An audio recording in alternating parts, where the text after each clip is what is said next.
안녕하십니까. 태차장입니다. 여러분의 시간은 귀중합니다. 1.5배속으로 3번씩 꼭꼭 씹어서 들어보세요. 오늘은 제가 운에 대해서 한번 이야기해 보려 합니다. 운, 럭이라고 하죠, 영어로는. 그래서 저는 개인적으로 운이 진짜 좋았어요. 앞으로도 계속 좋을 것 같네요.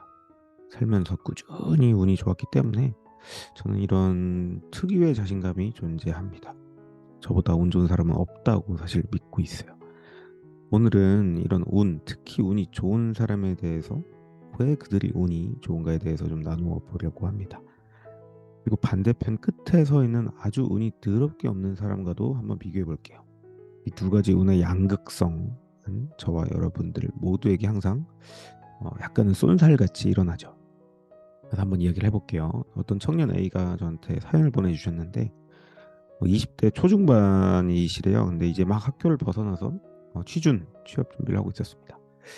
근데 그는 이제 그 청년 A는 엄청 주변 탓을 일삼았대요. 아주 내면의 비교 의식도 본인 스스로 가득하다고 했고 주변에 자기보다 훨씬 잘난 맛에 이제 사는 친구들로 가득 차서 그 사이에 껴가지고 되게 애써 괜찮은 척하는 그런 친구였어요. 그래서 그 친구들 무리에 어떻게든 이제 계속 끼어보려고 한 거죠. 거기에 속하면은 왠지 성공할 것 같으니까.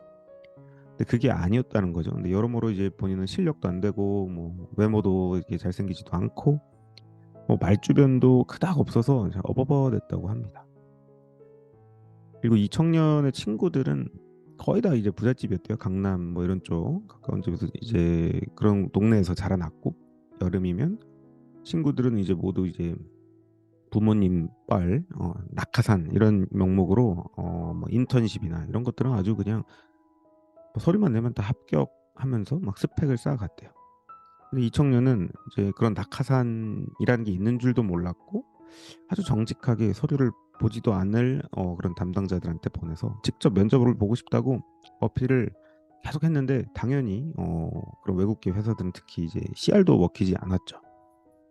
거기서 이제 엄청나게 좌절을 한 거예요. 근데 심지어 우연히 한 여름에 찾아온 인턴 면접에서 면접관의 부적절한 질문에 약간 열이 받아서 좀 싸웠대요. 음. 근데 이제 그 싸웠다는 이유로 어쨌든 면접관한테 이제 문전박대 당해서 쫓겨나기도 했다고 합니다. 진짜 운이 없죠. 주변 친구들 비교의식도 가득 차 있고 잡도 못 구하고 계속 취준을 하고 굉장히 이제 악의 구렁텅이에 뭔가 빠진 느낌의 패배감에 쩔어서 사는데 뭐 집에 가도 뭐 딱히 특별한 것도 없고 친구들은 점점 떠나가는 것만 같고 뭐 인생에 이룬 게 없구나 하고 좌절의 끝을 걷는 20대 청년이 있었다고 합니다. 이와 반대로 청년 B라고 할게요. 청년 B가 있었어요. 그래서 이 친구는 진짜 생각보다 인생이 너무 잘 풀리는 거예요. 그 원래 이제 경영학 이런 걸 전공을 했는데 소위 말하는 글로벌 탑 티어 컨설팅 펌에 아주 가볍게 입사를 했어요. 이 친구가 뭐 실력은 적당한 수준이었는데 운이 너무 좋았던 거예요. 어느 정도냐면 면접 전날에 우연히 면접 장소에 이제 가본 거예요. 아, 내가 여기를 입사할 수 있을까? 약간 이런 두려움을 가지고 갔는데 앞에 양복 입은 신사분이 계셨대요. 그래서 조용히 이제 물었대요. 이 건물이 그 ABC라는 글로벌 컨설팅 펌 탑티어 회사 맞나요? 라고 했고 이 회사에 대해서 혹시 아시냐? 그러면서 진지하게 자기는 면접을 준비하고 있고 약간 긴장도 되면서 이 회사에 대해서 진지하게 나는 내 인생을 어떤 식으로든 개척해 나가고 싶은 첫 단추라고 생각을 한다는 식으로 막 가볍게 이야기를 했는데 이 신사분이 계속 이제 들어주면서 이제 여러 가지 팁을 줬다는 거예요. 이 회사는 이렇고 저렇고 매출이 어느 정도 되고 그러니 지금 어린 당신의 꿈을 충분히 포부에 맞게 문을 열어줄 것이다. 그리고 힘내라고 하고 이제 조용히 사라지셨다고 해요. 근데 이 이야기 그 반전이 뭐냐? 다음날 면접장에 나왔던 그 컨설팅 펌의 전무가 계시죠? 파트너라고 하는데 그 파트너가 그 만났던 그 신사였던 거예요. 그러니까 한마디로 면접관이었던 거죠. 약간 뻔하지만 이게 실화라고 하더라고요. 그래서 그 진중한 고민을 다 들었던 이 그 회사의 전무는 이 청년을 별 특별한 인터뷰 없이 거의 뭐 소위 말하는 노가리 수다를 떨다가 그냥 바로 채용해버렸대요.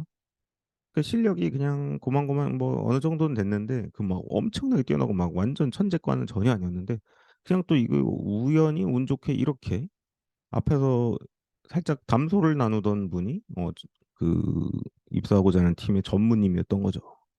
이렇게 해서 입사하고 남들의 아주 부러운 시선을 다 받으면서 가볍게 인사하면서 이제 또 들어가서도 열심히 일하고 또 잘 어울리고 그렇게 살았다는 이야기입니다.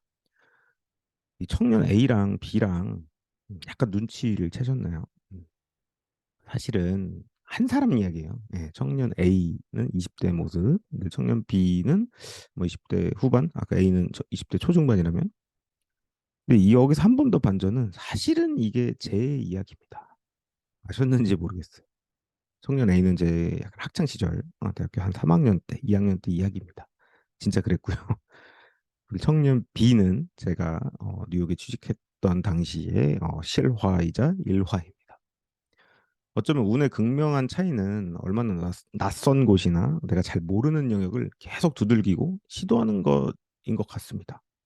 제가 그 모르는 컨설팅 펌에 어쨌든 지원하면서 계속 끊임없이 상상했고 무의식 가운데 계속 끌어당겼기 때문에 그 전무님이 당시 그 전무님이 파트너라고 하는데 그 파트너께서 어쩌면 그 회사 문 앞에서 담배를 피우고 계셨어요.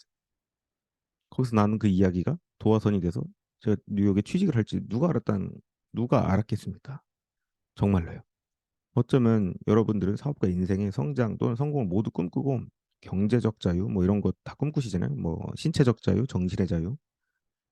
근데 이제 운을 어쨌든 높이셔야 된다는 거예요. 그러니까 두 가지로만 좀 말씀드려보면 첫 번째 운을 진짜 높여야 되고 그 운은 전혀 경험하지 못한 어떤 새로운 차원의 몸과 마음을 다 약간 맡기셔야 돼요. 그때 체감적인 어떤 변화라는 게 시작이 되더라고요. 그리고 보통 사람이 안 바뀐다고 하는데 제 개인적인 생각으로는 딱 세 가지 정도를 바꾸면 바뀔 수 있다고 봅니다.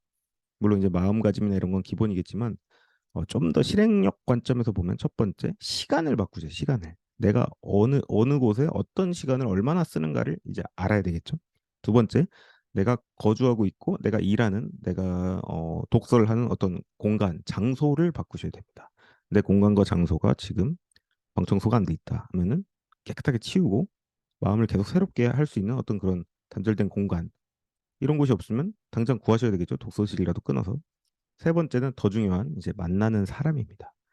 내가 비교 의식이 가득한 사람들 사이에서 서로 경쟁만 하는 그 무리에 들어가 있으면 당연히 나도 그런 사람이 됩니다. 사람은 유유상종이라고 하죠. 유유상종은 과학이다라고 하는데 진짜 여러분들이 만나고 어울리는 사람 5명의 평균이 여러분들이 되십니다. 운을 높이는 공식 굉장히 간단하죠. 내가 쓰는 시간을 단 하루도 허투루 쓰지 마시고요. 그리고 내가 거주하고 있는 장소를 정리정돈하시고 악의 구렁텅이 속에 내가 지금 그런 공간에 있다면 당장 빠져나가셔야 됩니다. 그리고 만나고 어울리는 사람이 새로운 차원에 도전하는 사람이어야만 나도 그런 사람이 되는 거예요. 그래서 항상 도전적이고 할 수 있고 긍정적이다. 이런 분들만 좀 만나도 살기 바쁜 인생입니다.